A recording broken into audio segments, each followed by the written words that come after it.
இறை இயேசுவில் பிரியமுள்ள மாதா தொலைக்காட்சியின் அனைத்து நிகழ்ச்சிகளையும் ஆவலோடு பார்த்து கொண்டிருக்கிற அன்பு நேயர்கள் அனைவருக்கும் இனிய இரவு வணக்கம். இன்று நாம் இறை இரக்கத்தின் ஞாயிறை கொண்டாடி மகிழ்ந்திருக்கிறோம். இந்த வேளையிலே மாதா தொலைக்காட்சியின் முதன்மை செயல் அலுவலர் அருள் முனைவர் டேவிட் ஆரோக்கியம் அவர்கள் நம்மோடு இணைந்திருக்கிறார். Father, praise the Lord. Praise the Lord, praise the Lord. Father, divine mercy Sunday, இந்த இறை இறக்க ஞாயிறு நமக்கு சொல்லக்கூடிய செய்தி என்ன ஃபாதர்? ரொம்ப சிம்பிள். ஏன்னா கடவுளுடைய இரக்கம் என்பது இந்த உலகத்தில் அந்த இரக்கம்தான் நம்மளுடைய வாழ்க்கையை, நாம் செய்த ஒவ்வொரு காரியத்தை, நமக்கு பாவங்களிலிருந்து மன்னிப்பை, நம்மளுக்கு ஆசீர்வாதத்தை, எல்லாத்துக்கும் அடிப்படை காரணம் கடவுளுடைய இரக்கம், அவருடைய கருணை. ஆண்டு ரொம்ப அழகாக பல்வேறு ஊமைகளின் வழியாக கடவுளின் இரக்கத்தை குறித்து நமக்கு சொல்லியிருக்கிறார். திருத்தந்தை 2ஆம் ஜான் பால் அவர்கள் ஆண்டவர் இயேசு தந்தை கடவுளுடைய இரக்கத்தின் முகம்தான் இறைமகனேசுன்னு சொல்லி சொல்கிறார். இந்த இரக்கம் அப்படின்றது ஒரு மனிதனுக்கு எவ்வளோ மிக முக்கியமானது. பிறர் மீது, இயற்கையின் மீது, தன் மீது, எல்லா உயிரினங்களின் மீதும். ஆனால் வாடிய பயிரை கண்டபோதெல்லாம் வாடினேன் வள்ளலார் சொல்கிற மாதிரி இந்த இரக்கம் என்பது அது அடிப்படையிலே மிக முக்கியமான ஒரு காரியம். அப்போது இதை கடவுள் தான் இரக்கத்தினுடைய முழு உரு என்று சொல்கின்ற பொழுது, அந்த முழு உருவாய் இருக்கின்ற இரக்கத்தின் உருவாய் இருக்கின்ற ஆண்டவரை நாம் நினைவில் கொள்ள வேண்டும். அதனால் ஆண்டவரே அந்த காட்சியில் தன் இரக்கத்தை புனித ஃபவுஸ்தீன் அம்மா என்ற அருட் சகோதரிக்கு போலந்து நாட்டிலே நடந்த அவர்கள் பெற்ற அந்த காட்சியிலே ஆண்டவர் தன்னை வெளிப்படுத்திய அதில் தான் இந்த இறை இறக்கத்தின் ஆண்டவருடைய அந்த பக்தி முயற்சி எல்லா பக்கமும் ரொம்ப சிறப்பாக. இங்கே திருவிருதி ஆண்டவர் பக்தி முயற்சிக்கு அருட் சகோதரி மார்கரெட் மேரி அவங்கள ஃப்ரான்ஸில் ஒரு காட்சி கொடுத்தாரு, நெவர்ன இடத்துல. இவங்க இறை இறக்கத்துக்கு சிஸ்டர் ஃபவுஸ்தீனா, ரெண்டுமே ஏறக்குறைய ஒரே விஷயந்தான். இங்கே ஆண்டவர் தன்னுடைய இதயத்தை வெளிப்படுத்துகிறார். மக்கள் மீது இருக்கின்ற அன்பினால் இந்த இதயம் பற்றி இருக்குதுன்னு சொல்லி சொல்கிறார் திருவிருதி ஆண்டவருடைய பக்தியில். இங்கே ஆண்டவர் நம் மீது கொண்டிருக்கின்ற இரக்கம், எவ்வளவு இரக்கமாக இருக்கிறார் அப்படின்றது இந்த காட்சியில் நம்மளுக்கு வெளிப்படுத்துகிறாங்க. அதனால் இரக்கம் என்பது தான் எல்லா விதமான நல்ல பண்புகளுக்கும் அடிப்படையாக. சும்மா போகிற போதில் உச்சி கொட்டிட்டு போகிற இரக்கம் இல்லை. உண்மையாகவே it's not sympathy, it is empathy. ஏதோ உச்சி கொட்டிட்டு ஐயோ பாவம் அப்படின்னு போகிறதில்ல, அவர்களோடு இணைந்து அந்த துன்பத்திலே பங்கெடுக்கின்ற ஒரு விதமான ஒரு உணர்வு, எம்பத்தி. ஸோ அதுதான் கடவுள் நம் மீது வைத்திருக்கின்ற இரக்கம், அன்பு. அதைத்தான் நாமும் பிறரோடு வெளிப்படுத்த வேண்டும் என்பதை கற்றுக்கொள்வதற்கான, நினைவூட்டல் செய்வதற்கான ஒரு விழா தான் இன்றைய விழா. தந்தையின் அந்த இரக்கத்தின் முகமாக ஆண்டவர் இயேசு இருக்கிறார் அப்படின்னு சொன்னீங்க. ஆண்டவர் இயேசு சொன்ன உவமைகளில் இந்த ஊதாரி மகனுடைய உவமை அந்த ஆண்டவருடைய இரக்கத்திற்கு சரியான ஒரு பொருத்தமாக இருக்குமா, இல்லை அதை விட அவர் சொன்ன ஏதாவது வேற ஒரு உவமை அந்த இரக்கத்துக்கு எடுத்துக்காட்டா இருக்குமா? நிறைய காரியங்கள் சொல்றாரு. இந்த ஆண்டவருடைய இரக்கம் எந்த அளவுக்கு எல்லைகளை கடந்தது அது சொல்றாரு. இந்த வேலைக்காரன் கடனை மன்னித்த உவமையை சொல்றாரு. இந்த உவமையில் பார்த்தீங்கன்னா அவன் விட்டுட்டு ஓடினவனு திருப்பியும் வந்த பிறகு மகனாவே ஏற்றுக்கிறாரு. இது சாதாரண விஷயம் கிடையாது. அப்போது இது எல்லாருடைய குடும்பங்களையும் நடக்கக்கூடிய ஒரு காரியம்தான். அப்பா அம்மாவுக்கு பிரியம் இல்லாமல் பிள்ளைய கல்யாணம் பண்ணிட்டு போகிறதோ, இல்லாட்டி அவங்கள உதாசனப்படுத்திட்டு போகிறதோ, இது குடும்பங்களில் எல்லா இடங்களையும் நடக்கக்கூடிய ஒரு விஷயம். ஆனால் ஒரு கட்டத்தில் பார்த்திங்கன்னா அது எல்லாத்தையும் உதறி போட்டுட்டு அப்பா அம்மா அந்த பிள்ளையோ அவங்களுடைய பிள்ளைகளை ஏற்றுக்கிறாங்க. அங்கே தான் கடவுளுடைய அன்பு வெளிப்படுது, உண்மையான அன்பு. அப்போது இந்த இறையிறக்கம் என்பது எல்லாரிலும் எங்கிலும் அது இருக்கக்கூடிய ஒரு காரியமாக இருக்கிறது. அதை இன்றைய நாளில் மீண்டுமாய் நமக்கு புதுப்பிக்கக்கூடிய ஒரு நாள் தான் இந்த நாள். இறைவன் இரக்கம் மிகுந்தவர் அப்படின்னா நம்முடைய வாழ்க்கையில் துன்பங்கள் ஏன் வருது? அந்த சமயத்தில் இறைவனுடைய இரக்கம் எங்கே போகுது அப்படின்ற கேள்வி எழுதுப்பாங்க. கண்டிப்பாக வருது. கடவுள் இரக்கமாக இருக்கிறாரு, மேலே அன்பு காட்டுறாரு, எல்லாமே செய்கிறாரு. அந்த இரக்கத்தை எப்படி வெளிப்படுத்துவார்? உங்கள் வழியா என் வழியா தானே. அப்போது கடவுளின் சாயல் தானே நாம். கடவுள் நேரடியாக திருப்பி வந்து நம்மகிட்ட எல்லாத்துலேயும் இரக்கம் காமிச்சிட்டு இருப்பாருன்னா நம்ம தான் செயல்படுத்தணும். இந்த இரக்கத்தின் தூதர்களை நம்ம தான் வந்து அமைதியின் தூதனை வாழ்ந்திடவே ஆண்டவர் எனக்கு வரம் தருவாயின்னு வந்து பிரான்சிஸ் அசிசியார் பாடுறார். எங்கே பகைமையில் இருக்குதோ அங்கே நான் போகணும், எங்கே வந்து வெறுப்பு இருக்குதோ அங்கே நான். இப்போ இந்த இடங்களெல்லாம் வந்து நான் போய் அந்த அமைதியினுடைய தூதனாக நான் இருந்து செயல்படணும் அப்படின்னு பிரான்சிஸ் அசிசியார் ஒரு ஜெபமாகவே அந்த அமைதியின் தூதனாய் தன்னை அனுப்பும்படியாய் ஆண்டவரிடத்தில் அந்த ஜெபத்தை பாடலாம் நம்ம வந்து பாடுறோம். தந்தையினுடைய இரக்கத்தினுடைய முகமாக இயேசு இருக்கிறாரு. இயேசுனுடைய இரக்கத்தின் முகமாக நம்ம தானே இருக்கணும். உங்கள் படைப்பிற்கெல்லாம் நற்செய்தி அறிவிங்கள்னு சொல்லி சொல்கிறாரு. நற்செய்தி என்னது? இரக்கத்தை காட்டுவதும் அன்பை காட்டுவதும் மன்னிப்பதும் ஏற்றுக்கொள்ளும் தானே வந்து அடிப்படையில் அதுதானே ஆண்டவருடைய பணி. அப்போது நாம் எங்கெல்லாம் அப்படி அதை நிறைவேற்றுகிறோமோ அங்கெல்லாம் கடவுளின் இரக்கத்தை நாம் வெளிப்படுத்துகிறோம். அதற்குரிய கருவிகளாக நாம் செயல்படுகிறோம். இப்போ நம்ம தான் வந்து இது செய்யணும். நம்முடைய எண்ணங்களின் அடிப்படையில், சிந்தனைகளின் அடிப்படையில், சுயநலத்தின் அடிப்படையில் தான் நமக்கு துன்பங்கள் வருது. அதுக்கு வந்து இறைவன் பொறுப்பேற்க மாட்டார். நம்முடைய எண்ணம் போல வாழ்க்கை, எதுவும் கடந்து போகும், இதுவும் கடந்து போகும் அப்படின்ற நம்பிக்கையோட இறைவனை பின்தொடரணும் அப்படின்னு சொல்லுவாங்க. அந்த நம்பிக்கை அப்படின்னு பார்க்கும்போது நம்ம வாழ்க்கையில் இன்பங்கள் நடக்கும்போது கடவுள் நம் வாழ்வில் நல்லது செய்கிறார் அப்படின்னு நம்புகிறோம். அதே சமயத்தில் துன்பங்கள் வரும்போது அந்த நம்பிக்கையை நம்மால் தொடர முடிகிறது. அதுதான் பிரச்சனை.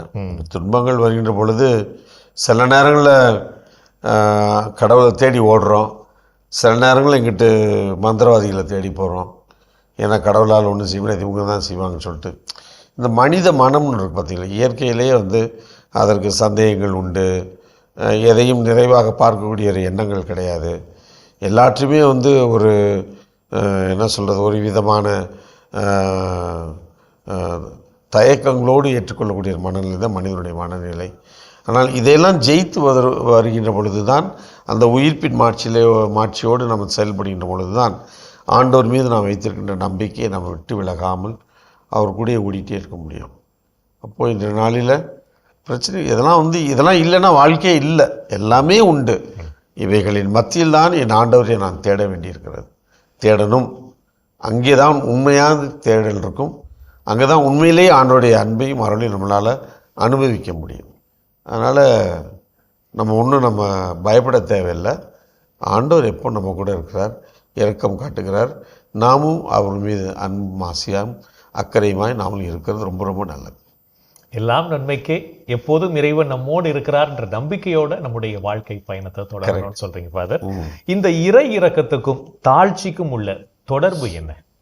இறை இரக்கம்ன்றது வந்து கடவுள் நம் மீது காட்டுகின்ற பரிவு, அன்பு, கருணை அதுவும் நம்மளும் பிறர். தாழ்ச்சின்றது வந்து என்னுடைய ஈகோ, என்னுடைய சுயத்தை அழித்து விட்டு பிறர் மீது அக்கறையோடு வாழ்வது. தொடர்பு கண்டிப்பாக இதெல்லாம் ஒன்றுக்குள்ள ஒன்று தான் வந்து பின்னி வரும். இது தனி அது தனி நம்ம சொல்ல முடியாது. ரொம்ப என்னை உயர்வாக இந்த மண்ட கருவத்தோடு இந்த குல கோத்திரம் அப்படின்லாம் தெரியாமல் எல்லாரும் மனிதர்கள் என்ற ஒரு எண்ணத்திலே, நானும் மனுஷன்தான் என்ற ஒரு எண்ணத்திலே வாழ்வது, அது தாழ்ச்சி. இறைவனின் இரக்கத்தை பெறணும்னா தாழ்ச்சி அவசியம். கண்டிப்பா அதுதான். அது இல்லாமல் வந்து தாழ்ச்சி இல்லாமல் நீங்கள் இரக்கத்தை தேடவே மாட்டீங்க. என்கிட்ட தாழ்ச்சி இருந்தால் தானே நான் வந்து, இல்லாட்டி எனக்கு எல்லாம் முடியும், நான் என்னத்துக்கு அவர்கிட்ட போய்கிட்டு அப்படின்ற ஒரு எண்ணம் இருக்க தானே செய்யும். இறைவன் இரக்கம் வேணும்னா நம்ம தாழ்ச்சி நமக்கு வேணும். வேற கண்டிப்பா. அன்னைக்கு மரியா தன்னை தாழ்த்தி கொண்டதால் தான் இறைவனுடைய கருணை. ஆமா. நன்றிங்க ஃபாதர். நிறைய இறை இரக்கத்தை பற்றி நிறைய தகவல்களை பகிர்ந்துகிட்டீங்க. நன்றிங்க ஃபாதர். நன்றி டோனி.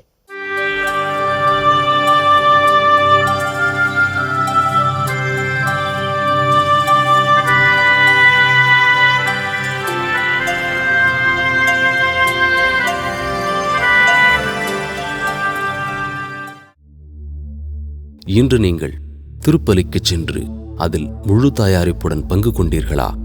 உங்களுள் இருவர் மண்ணுலகில் தாங்கள் வேண்டும் எதை குறித்தும் மனமுத்திருந்தால் விண்ணுலகில் இருக்கும் என் தந்தை அதை அவர்களுக்கு அருள்வார். ஏனெனில் 2 அல்லது 3 பேர் என் பெயரின் பொருட்டு எங்கே கூடியிருக்கின்றார்களோ அங்கே அவர்களிடையே நான் இருக்கிறேன் என உறுதியாக உங்களுக்குச் சொல்கிறேன். இன்று நீங்கள் தேவனர் கருணையை உட்கொள்ள ஒப்புரவு அருட்சாதனத்தை பெற்று உங்களை தயார் செய்தீர்களா? பாவத்துக்கு மேல் பாவம் செய்யும் அளவுக்கு பாவ மன்னிப்பு பற்றி அச்சமில்லாமல் இராதே. ஆண்டவரின் பரிவு எல்லையற்றது. இன்று நீங்கள் உங்கள் பிள்ளைகளை ஞான காரியங்களில் வளர்க்க மறைக்கல்வி வகுப்பிற்கு அனுப்பினீர்களா? நல் வாழ்க்கை வாழ பயிற்றுவிக்க பெற்ற மக்கள் தங்கள் பெற்றோரின் இழிபிறப்பை மறைத்து விடுகிறார்கள். ஓய்வு நாளாகிய இன்று உங்கள் நேரத்தை கடவுளுக்கென்று செலவிட்டீர்களா? எதிர்நோக்கி இருப்பதில் மகிழ்ச்சி கொள்ளுங்கள். துன்பத்தில் தளரா மனத்துடன் இருங்கள். இறை வேண்டலில் நிலைத்திருங்கள். இன்று உங்கள் குடும்பத்தினரோடு உரையாட நேரம் ஒதுக்கினீர்களா? உடன் பிறப்புகள் போன்று ஒருவருக்கொருவர் உளம் கனிந்த அன்பு காட்டுங்கள். பிறர் உங்களை விட மதிப்புக்கு உரியவரென எண்ணுங்கள்.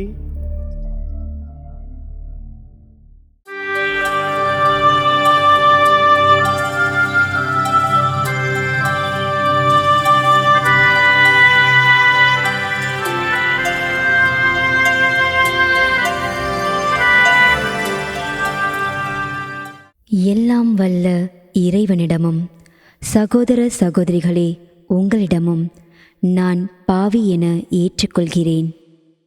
ஏனெனில் என் சிந்தனையாலும் சொல்லாலும் செயலாலும் கடமையில் தவறியதாலும் பாவங்கள் பல செய்தேன்.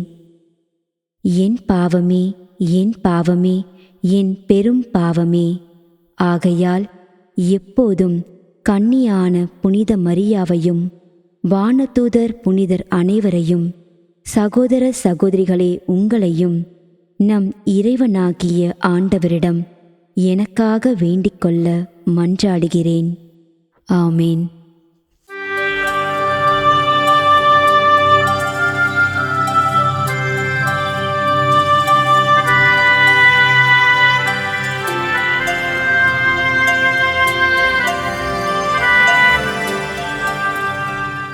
நாளைய திருப்பலி வாசகங்கள். முதல் வாசகம் திருத்தூதர் பணிகள் நூலிலிருந்து வாசகம். அதிகாரம் 4, இறை வார்த்தைகள் 23 முதல் 31 முடிய. பதிலுரை பாடல். திருப்பாடல் 2, இறை வார்த்தைகள் 1 முதல் 9 முடிய. யோவான் எழுதிய தூய நற்செய்தியிலிருந்து வாசகம். அதிகாரம் 3, இறை வார்த்தைகள் 1 முதல் 8 முடிய. அக்காலத்தில் பரிசேயர் ஒருவர் இருந்தார். அவர் பெயர் நிக்கதேம். அவர் யூத தலைவர்களுள் ஒருவர். அவர் ஓர் இரவில் இயேசுவிடம் வந்து, ரபி, நீர் கடவுளிடமிருந்து வந்த போதகர் என்பதை நாங்கள் அறிவோம். எவரும் தம்மோடு கடவுள் இருந்தாலன்றி நீர் செய்யும் இவ்வரும் அடையாளங்களை செய்ய இயலாது என்றார். இயேசு அவரை பார்த்து, மறுபடியும் பிறந்தாலன்றி எவரும் இறையாட்சியை காண இயலாது என மிக உறுதியாக உமக்குச் சொல்கிறேன் என்றார். நிக்கதேம் அவரை நோக்கி, வயதான பின் ஒருவர் எப்படி பிறக்க முடியும்? அவர் மீண்டும் தாயின் வயிற்றில் புகுந்து பிறக்க முடியுமா என்று கேட்டார். இயேசு அவரை பார்த்து, ஒருவர் தண்ணீராலும் தூய ஆவியாலும் பிறந்தாலன்றி இறையாட்சிக்குள் நுழைய இயலாது என மிக உறுதியாக உமக்குச் சொல்கிறேன். மனிதரால் பிறப்பவர் மனித இயல்பை உடையவர். தூய ஆவியால் பிறப்பவர் தூய ஆவியின் இயல்பை உடையவர். நீங்கள் மறுபடியும் பிறக்க வேண்டும் என்று நான் உமக்கு கூறியது பற்றி நீர் வியப்படைய வேண்டாம். காற்று தான் விரும்பும் திசையில் வீசுகிறது. அதன் ஓசை உமக்கு கேட்கிறது. ஆனால் அது எங்கிருந்து வருகிறது என்பதும் எங்கு செல்கிறது என்பதும் உமக்குத் தெரியாது. தூய ஆவியால் பிறந்த அனைவருக்கும் இது பொருந்தும் என்றார். ஆண்டவரின் அருள்வாக்கு. கிறிஸ்துவே உமக்கு புகழ். ஆண்டவரே, உம் கையில் என் உயிரை ஒப்படைக்கின்றேன். ஆண்டவரே, உம் கையில் என் உயிரை ஒப்படைக்கின்றேன். அல்லேலூயா, அல்லேலூயா, உண்மையின் ஆண்டவராம் கடவுளே, எம்மை மீட்டவர் நீரே. ஆண்டவரே, உம் கையில் என் உயிரை ஒப்படைக்கின்றே. அல்லேலூயா, அல்லேலூயா. தந்தைக்கும் மகனுக்கும் தூய ஆவியார்க்கும் மாட்சி உண்டாவதாக. ஆண்டவரே, உம் கையில் என் உயிரை ஒப்படைக்கின்றே.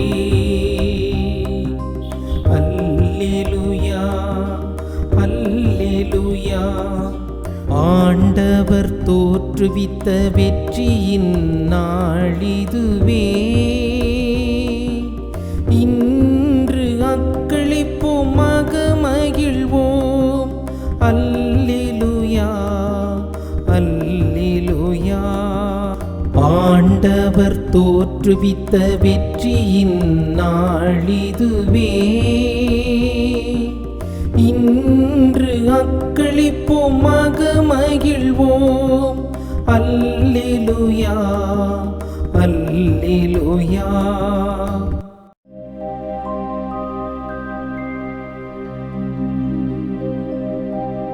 ஆண்டவரே, நாங்கள் விழித்திருக்கும் போது எங்களை காத்தருளும்.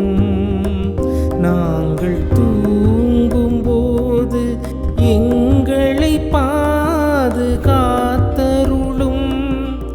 இதனால் கிறிஸ்துவோடு விழித்திருந்து அவரோடு அமைதியில் இளைப்பாறுவோம். அவரோடு அமைதியில் இளைப்பாறுவோம். அல்லேலூயா, அல்லேலூயா. ஆண்டவரே, உமது சொற்படி உம்மடியான் என்னை இப்போது அமைதியுடன் போகச் செய்கின்றே. ஏனெனில் மக்கள் அனைவரும் காணுமாறு நீர் ஏற்பாடு செய்துள்ள உமது மீட்பை என் கண்கள் கண்டு கொண்டன. இம்மீட்பே பிற இனத்தாருக்கு வெளிப்பாடு அருளும் ஒளி. இதுவே உம் மக்களாகிய இஸ்ரவேலுக்கு பெருமை. தந்தைக்கும் மகனுக்கும் தூய ஆவியார்க்கும் மாட்சி உண்டாவதாக. தொடக்கத்தில் இருந்தது போல் இப்பொழுதும் எப்பொழுதும் என்றென்றும் இருப்பதாக. ஆமென்.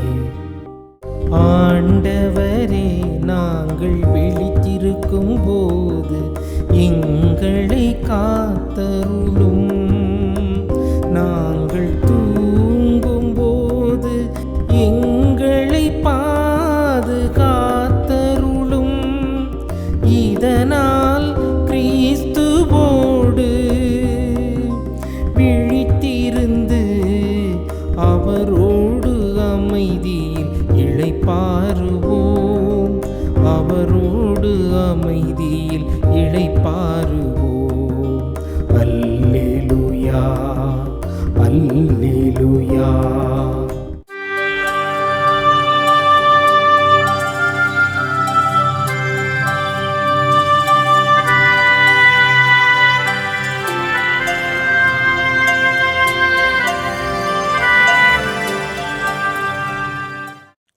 ஏப்ரல் 13. புனித முதல் மார்ட்டின். இத்தாலி நாட்டின் டோடி என்ற நகரில் பிறந்த மார்ட்டின் தன்னை இறைவனுக்கு அர்ப்பணித்து மக்களுக்கு ஆண்டவரின் பணிகளைச் செய்தார். சில ஆண்டுகள் கான்ஸ்டாண்டினோபிளில் திருத்தந்தையின் பிரதிநிதியாக பணிகளைச் செய்த மார்ட்டின் கிபி 649ஆம் ஆண்டு ஜூலை 5ஆம் நாள் திருத்தந்தையாக தேர்ந்தெடுக்கப்பட்டார். இயேசு கிறிஸ்து ஓரியல்பு மட்டும் உடையவர் என்ற அக்கால கருத்திற்கு மறுப்பு தெரிவித்த திருத்தந்தை மார்ட்டின் லாத்ரன் நகரில் பொதுச்சங்கத்தினை கூட்டி ஆண்டவர் இயேசு இறை இயல்பும் மனித இயல்பும் உடையவர் என்று அறிக்கையிட்டார். திருச்சபைக்கும் அதன் போதனைகளுக்கும் எதிராக வெகுண்டெழுந்த கான்ஸ்டாண்டினோபிளின் பேரரசன் 2ஆம் கான்ஸ்டன்ஸ் திருத்தந்தை மார்ட்டினை கைது செய்ய தளபதி ஒலிம்பஸினை அனுப்பி வைக்க, ஒலிம்பஸ் திருத்தந்தையினை கைது செய்வதற்கு இயலவில்லை என்றும் தன்னை ஏதோ ஒரு சக்தி தடுப்பதாகவும் கூறி திரும்பிச் சென்றார். திருச்சபையின் போதனைகளும் திருத்தந்தையும் தன் கட்டுப்பாட்டுக்குள் இருக்க வேண்டும் என்ற எண்ணம் கொண்ட பேரரசன் கான்ஸ்டன்ஸ் தன் மற்றொரு தளபதியான தியோடரை அனுப்பி வைக்க திருத்தந்தை மார்ட்டின் கைது செய்யப்பட்டு கான்ஸ்டாண்டினோபிளுக்கு கப்பலில் ஏற்றப்பட்டார். பல நாட்கள் உணவு தரப்படாமல் கப்பலில் பயணம் செய்த மார்ட்டின் சக்தியற்றவராய் பேரரசன் கான்ஸ்டான்ஸ் முன் நிறுத்தப்பட, பேரரசன் மரண தண்டனை விதித்து திருத்தந்தையினை சிறையில் அடைத்தான். சிறையினில் 85 நாட்கள் பல்வேறு துன்பங்களை அனுபவித்த திருத்தந்தை முதல் மார்ட்டின் கெர்சோன் நகருக்கு நாடு கடத்தப்பட்டு கிபி 655ஆம் ஆண்டு செப்டம்பர் 16ஆம் நாள் விண்ணகம் சென்றார். திருச்சபையின் வளர்ச்சிக்காக தன் வாழ்நாள் முழுவதும் துன்பங்களை அனுபவித்து திருச்சபையினை வழிநடத்திய முதல் மார்ட்டினை திரு அவை புனிதராக உயர்த்தியது. புனித முதல் மார்ட்டின் திருவிழாவினை கொண்டாடுகின்ற நாம் தீவிரவாதத்தின் அச்சுறுத்தலினால் வாழுகின்ற மக்களை இறைவன் பாதுகாக்கும்படி ஜெபிப்போம்.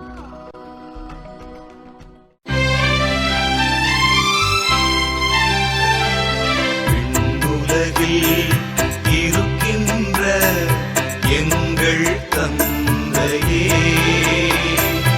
உமது பெயர் தூயதென போற்றப் பெறுக.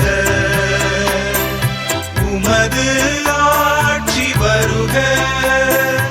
உமது திருவுளம் விண்ணுலகில் நிறைவேறுவது போல மண்ணுலகிலும் நிறைவேறுக.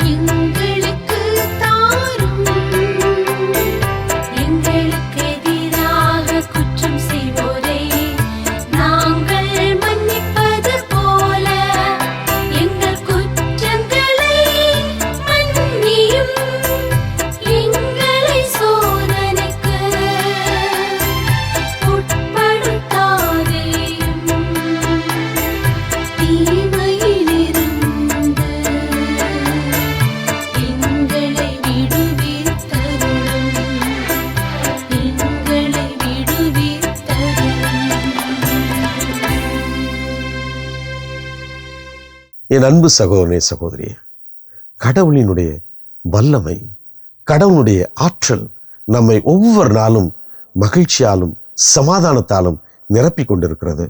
இந்த அற்புதமான நாளிலும் அதை நாம் உணர்ந்திருப்போம். அதற்காக நமது ஆண்டவருக்கு நன்றி செல்வோம்.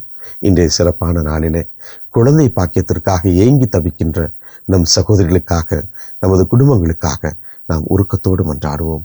ஆண்டவரே இயேசுவே, குழந்தை பாக்கியத்தை மாபெரும் கொடையாக அந்த குடும்பங்களுக்கெல்லாம் கொடுத்து ஆசீர்வதிக்கின்ற தேவனே, இதோ குழந்தை பாக்கியம் இல்லாமல் குழந்தை செல்வம் இல்லாமல் கண்ணீரோடு வாழ்ந்து கொண்டிருக்கின்ற பலவிதமான அவல பேச்சுகளால் முடங்கி போய் கிடக்கின்ற என் சகோதரியை, என் சகோதரனை, இந்த குடும்பங்களை நீர் பாருமையா.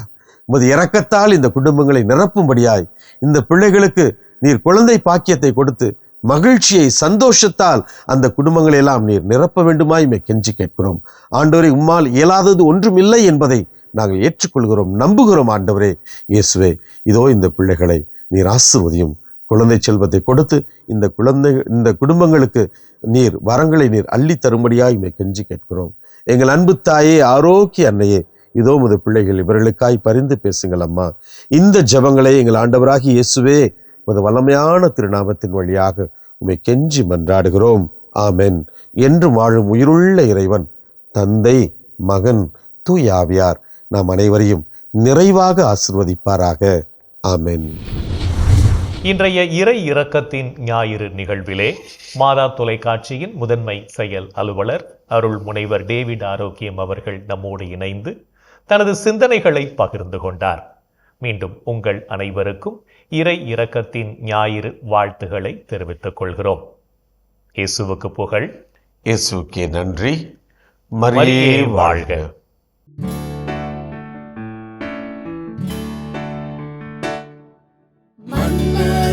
மீட்பரின் மாண்புயரன்மையை விண்ணகம் செல்ல திறந்த வாயிலே தன் கடல் மீதொளிர் விண்மீன் நீரை வீழ்ச்சி நின்றெழ முயன்றிடும் மக்களை ஆட்சி செய்து அவர் குதவிடுவே. இயற்கை வியப்புற இறைவனை பின்னரும் கண்ணியாய் நின்றே வானவன் கபிரி